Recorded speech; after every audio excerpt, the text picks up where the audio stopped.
Akala ko noon, ikaw ang sagot sa lahat ng panalangin. Tila lahat ng bituin ay tumutok sa atin, ang bawat hakbang, bawat tingin, para tayong mga alon sa dagat.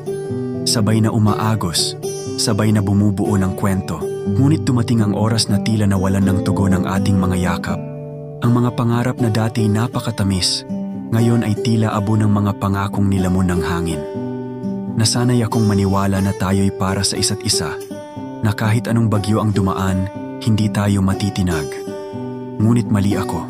Ang katotohanan ay hindi kayang ituwid ng mga dasal ang hindi pagkakaayon ng tadhana. Hindi kayang gawing totoo ng mga alaala ang mga pangakong hindi natupad. Minsan, naiisip ko pa rin, paano kung lumaban pa tayo? Paano kung hindi tayo bumitaw? Pero ang mga paano ay parang mga anino na hindi maabot. Hindi na mahalaga ang mga tanong kung ang sagot ay matagal nang iniwan.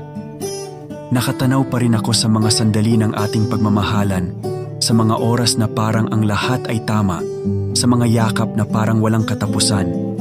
Ngunit ngayon, naririto tayo, sa pagitan ng dapat at hindi na pwede, sa pagitan ng mga pangarap na iniwan natin sa ilalim ng mga bituin, at ng katotohanang hindi tayo itinadhana.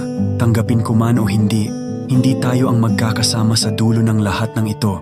At habang hawak ko pa ang mga alaala, alam kong hindi ito sapat para buuin ang sirang landas na ating tinahak. Kaya't ngayon, sa wakas, isinasara ko ang pintuan ng ating nakaraan.